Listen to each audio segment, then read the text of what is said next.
1984, de George Orwell. Primera parte. Capítulo 3. Winston estaba soñando con su madre. Él debía tener unos 10 u 11 años cuando su madre murió. Era una mujer alta, estatuaria y más bien silenciosa, de movimientos pausados y magnífico cabello rubio. A su padre lo recordaba más vagamente como un hombre moreno y delgado, vestido siempre con impecables trajes oscuros. Winston recordaba sobre todo las suelas extremadamente finas de los zapatos de su padre y usaba gafas. Seguramente, tanto el padre como la madre debieron de haber caído en una de las primeras grandes purgas de los años 50. En aquel momento, en el sueño, su madre estaba sentada en un sitio profundo junto a él y con su niña en brazos. De esta hermana solo recordaba Winston que era una chiquilla débil e insignificante, siempre callada y con ojos grandes que se fijaban en todo. Se hallaban las dos en algún sitio subterráneo, por ejemplo el fondo de un pozo o en una cueva muy honda. Pero era un lugar que, estando ya muy por debajo de él, se iba hundiendo sin cesar. Sí, era la cámara de un barco que se hundía y la madre y la hermana lo miraban a él desde la tenebrosidad de las aguas que invadían el buque. Aún había aire en la cámara. Su madre y su hermanita podían verlo todavía y él a ellas, pero no dejaban de irse hundiendo ni un solo instante, de ir cayendo en las aguas de un verde muy oscuro que de un momento a otro las ocultarían para siempre. Winston, en cambio, se encontraba al aire libre y a plena luz mientras a ellas se las iba tragando la muerte, y ellas se hundían porque él estaba allá arriba. Winston lo sabía y también ellas lo sabían, y él descubría en las caras de ellas este conocimiento. Pero la expresión de las dos no le reprochaba nada ni sus corazones tampoco. Él lo sabía, y solo se transparentaba la convicción de que ellas morían para que él pudiera seguir viviendo allá arriba y que esto formaba parte del orden inevitable de las cosas. No podía recordar qué había ocurrido, pero mientras soñaba, estaba seguro de que de un modo u otro, las vidas de su madre y su hermana fueron sacrificadas para que él viviera. Era uno de esos sueños que, a pesar de utilizar toda la escenografía onírica habitual, son una continuación de nuestra vida intelectual y en los que nos damos cuenta de hechos e ideas que siguen teniendo un valor después del despertar. Pero lo que de pronto sobresaltó a Winston, al pensar luego en lo que había soñado, fue que la muerte de su madre, ocurrida 30 años antes, había sido trágica y dolorosa de un modo que ya no era posible. Pensó que la tragedia pertenecía a los tiempos antiguos y que solo podía concebirse en una época en que había aún intimidad, vida privada, amor y amistad, y en que los miembros de una familia permanecían juntos sin necesidad de tener una razón especial para ello. El recuerdo de su madre le torturaba porque había muerto amándole cuando él era demasiado joven y egoísta para devolverle ese cariño y porque de alguna manera no recordaba cómo se había sacrificado a un concepto de la lealtad que era privatísimo e inalterable. Bien comprendía Winston que esas cosas no podían suceder ahora. Lo que ahora había era miedo, odio y dolor físico, pero no emociones dignas ni penas profundas y complejas. Todo esto lo había visto soñando en los ojos de su madre y su hermanita, que lo miraban a él a través de las aguas verde oscuras a una inmensa profundidad y sin dejar de hundirse. De pronto, se vio de pie sobre el césped en una tarde de verano en que los rayos oblicuos del sol doraban la corta hierba. El paisaje que se le aparecía ahora se le presentaba con tanta frecuencia en sueños que nunca estaba completamente seguro de si lo había visto alguna vez en la vida real. Cuando estaba despierto, lo llamaba el País Dorado. Lo cubrían pastos mordidos por los conejos con un sendero que serpenteaba por él, y aquí y allá unas pequeñísimas elevaciones del terreno. Al fondo se veían unos olmos que se balanceaban suavemente con la brisa y sus follajes parecían cabelleras de mujer. Cerca, aunque fuera de la vista, corría un claro arroyuelo de lento fluir. La muchacha morena venía hacia él por el campo. Con un solo movimiento se despojó de sus ropas y las arrojó despectivamente a un lado. Su cuerpo era blanco y suave, pero no despertaba deseo en Winston, que se limitaba a contemplarlo. Lo que le llenaba de entusiasmo en aquel momento era el gesto con que la joven se había librado de sus ropas. Con la gracia y el descuido de aquel gesto, parecía estar aniquilando toda su cultura, todo un sistema de pensamiento, como si el gran hermano, el partido y la policía del pensamiento pudieran ser barridos y enviados a la nada con un simple movimiento del brazo. También aquel gesto pertenecía a los tiempos antiguos. Winston se despertó con la palabra Shakespeare en los labios. La telepantalla emitía en aquel instante un prolongado silbido que partía el tímpano y que continuaba en la misma nota 30 segundos. Eran las 07:15, la hora de levantarse para los oficinistas. Winston se echó abajo de la cama, desnudo porque los miembros del partido exterior recibían solo 3,000 cupones para vestimenta durante el año, y un pijama necesitaba 600 cupones. Y se puso un sucio singlet y unos shorts que estaban sobre una silla. Dentro de 3 minutos empezarían las sacudidas físicas. Inmediatamente le entró el ataque de tos habitual en él cuando se despertaba. Vació tanto sus pulmones que para volver a respirar tuvo que tenderse de espaldas abriendo y cerrando la boca repetidas veces y en rápida sucesión. Con esfuerzo de la tos, se le hinchaban las venas y sus varices le habían empezado a escocer. Grupo de 30 a 40. Ladró una penetrante voz de mujer. Grupo de 30 a 40. Ocupad vuestros sitios, por favor. Winston se colocó de un salto a la vista de la telepantalla, en la cual había aparecido ya la imagen de una mujer más bien joven, musculosa y de facciones duras, vestida con una túnica y calzando sandalias de gimnasia. Doblad y extended los brazos. Gritó. Contad a la vez que yo. 1, 2, 3, 4. 1, 2, 3, 4. Vamos, camaradas, un poco de vida en lo que hacéis. 1, 2, 3, 4. 1, 2, 3, 4. La intensa molestia de su ataque de tos no había logrado desvanecer en Winston la impresión que le había dejado el ensueño, y los movimientos rítmicos de la gimnasia contribuían a conservarle aquel recuerdo. Mientras doblaba y desplegaba mecánicamente los brazos, sin perder ni por un instante la expresión de contento que se consideraba apropiada durante las sacudidas físicas, se esforzaba por resucitar el confuso periodo de su primera infancia. Pero le resultaba extraordinariamente difícil. Más allá de los años 50 y tantos, al final de la década, todo se desvanecía. Sin datos externos de ninguna clase a qué referirse, era imposible reconstruir ni siquiera el esquema de la propia vida.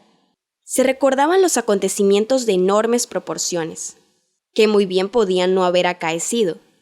Se recordaban también detalles sueltos de hechos sucedidos en la infancia de cada uno, pero sin poder captar la atmósfera.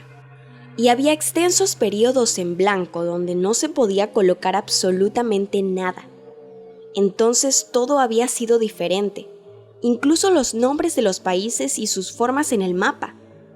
La franja aérea número 1, por ejemplo, no se llamaba así en aquellos días.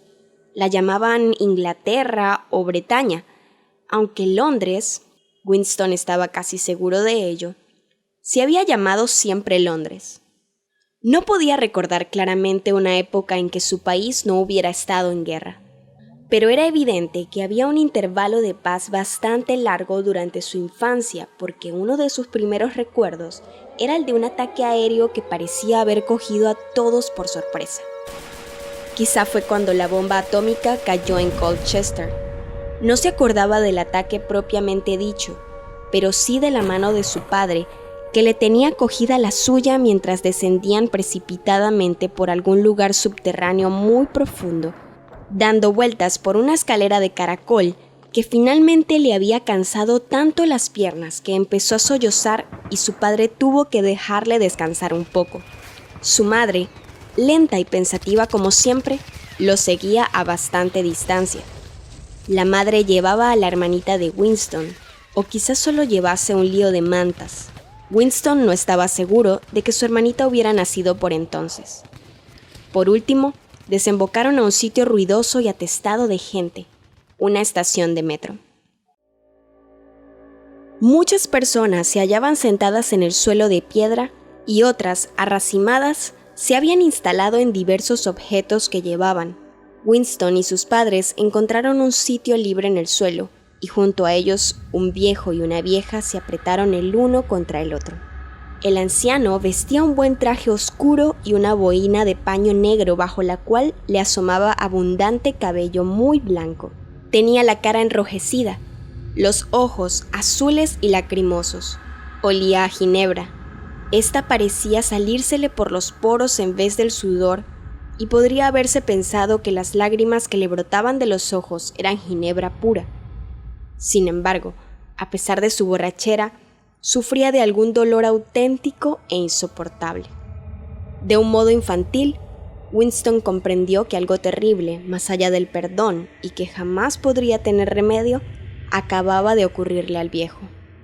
También creía saber de qué se trataba. Alguien a quien el anciano amaba, quizás alguna nietecita, había muerto en el bombardeo. Cada pocos minutos repetía el viejo: No debíamos habernos fiado de ellos. ¿Verdad que te lo dije, abuelita? Nos ha pasado esto por fiarnos de ellos. Siempre lo he dicho. Nunca debemos confiar en esos canallas. Lo que Winston no podía recordar es a quién se refería el viejo y quiénes eran esos de los que no había que fiarse. Desde entonces, la guerra había sido continua, aunque hablando con exactitud, no se trataba siempre de la misma guerra. Durante algunos meses de su infancia, había habido una confusa lucha callejera en el mismo Londres, y él recordaba con toda claridad algunas escenas. Pero hubiera sido imposible reconstruir la historia de aquel periodo ni saber quién luchaba contra quién en un momento dado, pues no quedaba ningún documento ni pruebas de ninguna clase que permitieran pensar que la disposición de las fuerzas en lucha hubiera sido en algún momento distinta a la actual. Por ejemplo, en este momento, en 1984, si es que efectivamente era 1984, Oceanía estaba en guerra con Eurasia y era aliada de Asia Oriental. En ningún discurso público ni conversación privada se admitía que estas tres potencias se hubieran hallado alguna vez en distinta posición cada una respecto a las otras. Winston sabía muy bien que hacía solo 4 años, Oceanía había estado en guerra contra Asia Oriental y aliada con Eurasia. Pero aquello era solo un conocimiento furtivo que él tenía porque su memoria fallaba mucho, es decir, no estaba lo suficientemente controlada. Oficialmente, nunca se había producido un cambio en las alianzas. Oceanía estaba en guerra con Eurasia. Por tanto, Oceanía siempre había luchado contra Eurasia. El enemigo circunstancial representaba siempre el absoluto mal, y de ahí resultaba que era totalmente imposible cualquier acuerdo pasado o futuro con él. Lo horrible, pensó por 10.000ª vez mientras se forzaba los hombros dolorosamente hacia atrás. Con las manos en las caderas giraban sus cuerpos por la cintura, ejercicio que se suponía conveniente para los músculos de la espalda. Lo horrible era que todo ello podía ser verdad. Si el partido podía alargar la mano hacia el pasado y decir que este o aquel acontecimiento nunca había ocurrido, Esto resultaba mucho más horrible que la tortura o la muerte. El partido dijo que Oceanía nunca había sido aliada de Eurasia. Él, Winston Smith, sabía que Oceanía había estado aliada con Eurasia 4 años antes. Pero ¿dónde constaba ese conocimiento? Solo en su propia conciencia, la cual en todo caso iba a ser aniquilada muy pronto. Y si todos los demás aceptaban la mentira que impuso el partido, si todos los testimonios decían lo mismo, entonces la mentira pasaba a la historia y se convertía en verdad.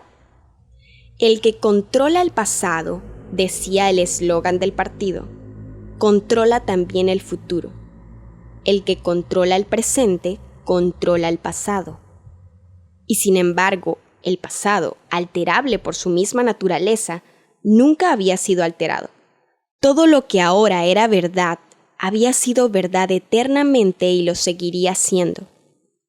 Era muy sencillo. Lo único que se necesitaba era una interminable serie de victorias que cada persona debía lograr sobre su propia memoria. A esto le llamaban control de la realidad.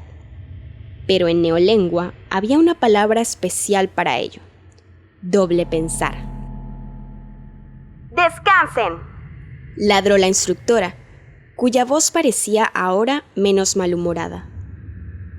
Winston dejó caer los brazos de sus costados y volvió a llenar de aire sus pulmones. Su mente se deslizó por el laberíntico mundo del doble pensar. Saber y no saber, hallarse consciente de lo que es realmente verdad mientras se dicen mentiras cuidadosamente elaboradas, sostener simultáneamente dos opiniones sabiendo que son contradictorias y creer sin embargo en ambas. Emplear la lógica contra la lógica, repudiar la moralidad mientras se recurre a ella, creer que la democracia es imposible y que el partido es el guardián de la democracia. Olvidar cuanto fuera necesario olvidar y no obstante recurrir a ello, volverlo a traer a la memoria en cuanto se necesitara y luego olvidarlo de nuevo. Y sobre todo, aplicar el mismo proceso al procedimiento mismo. Esta era la más refinada sutileza del sistema. Inducir conscientemente a la inconsciencia y luego hacerse inconsciente para no reconocer que se había realizado un acto de autosugestión. Incluso comprender la palabra doble pensar implicaba el uso del doble pensar. La instructora había vuelto a llamarles la atención. Y ahora, a ver cuáles de vosotros pueden tocarse los dedos de los pies sin doblar las rodillas, gritó la mujer con gran entusiasmo. Por favor, camaradas. 1, 2. 1, 2. A Winston le fastidiaba indeciblemente este ejercicio que le hacía doler todo el cuerpo y a veces le causaba golpes de tos. Ya no disfrutaba con sus meditaciones. El pasado, pensó Winston, no solo había sido alterado, sino que estaba siendo destruido. Pues, ¿cómo iba usted a establecer el hecho más evidente si no existía más prueba que el recuerdo de su propia memoria? Trató de recordar en qué año había oído hablar por primera vez del Gran Hermano. Creía que debió de ser hacia el 60 y tantos, pero era imposible estar seguro. Por supuesto, en los libros de historia editados por el partido, el Gran Hermano figuraba como jefe y guardián de la revolución desde los primeros días de esta. Sus hazañas habían ido retrocediendo en el tiempo cada vez más y ya se extendían hasta el mundo fabuloso de los años 40 y 30, cuando los capitalistas, con sus extraños sombreros cilíndricos, cruzaban todavía por las calles de Londres en relucientes automóviles o en coches de caballos, pues aún quedaban vehículos de estos, con lados de cristal. Desde luego, se ignoraba cuánto había de cierto en esta leyenda y cuánto de inventado. Winston no podía recordar ni siquiera en qué fecha había empezado el partido a existir. No creía haber oído la palabra INSOC antes de 1960, pero era posible que en su forma viejo-lingüística, es decir, socialismo inglés, hubiera existido antes. Todo se había desvanecido en la niebla, Sin embargo, a veces era posible poner el dedo sobre una mentira concreta. Por ejemplo, no era verdad, como pretendían los libros de historia lanzados por el partido, que éste hubiera inventado los aeroplanos. Winston recordaba los aeroplanos desde su más temprana infancia, pero tampoco podía probarlo. Nunca se podía probar nada. Solo una vez en su vida había tenido en sus manos la innegable prueba documental de la falsificación de un hecho histórico. Y en aquella ocasión... Smith. Chilló la voz de la telepantalla. 6079, Smith W. Sí, tú. Inclínate más, por favor. Puedes hacerlo mejor. Es que no te esfuerzas. Más doblado, haz el favor. Ahora está mucho mejor, camarada. Descansad todos y fijaos en mí. Winston sudaba por todo su cuerpo, pero su cara permanecía completamente inescrutable. Nunca os manifestéis desanimados. Nunca os mostréis resentidos. Un leve pestañeo podría traicionaros. Por eso, Winston miraba impávido a la instructora mientras ésta levantaba los brazos por encima de la cabeza y, si no con gracia, sí con notable precisión y eficacia. Se dobló y se tocó los dedos de los pies sin doblar las rodillas. ¿Ya habéis visto, camaradas? Así es como quiero que lo hagáis. Miradme otra vez. Tengo 39 años y 4 hijos. Mirad. Volvió a doblarse. Ya veis que mis rodillas no se han doblado.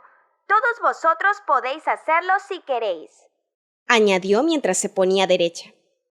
Cualquier persona de menos de 45 años es perfectamente capaz de tocarse así los dedos de los pies. No todos nosotros tenemos el privilegio de luchar en el frente, pero por lo menos podemos mantenernos en forma. Recordad a nuestros muchachos en el frente Malabar y a los marineros de las fortalezas flotantes. Pensad en las penalidades que han de soportar. Ahora probad otra vez. Eso está mejor, camaradas, mucho mejor.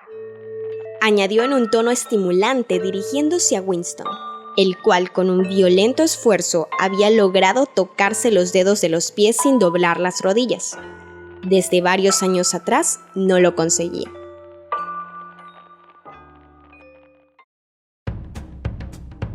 Somos Paola Chacón y José Andrés Molina y estás escuchando Bibliófilos, Cuentos y Novelas.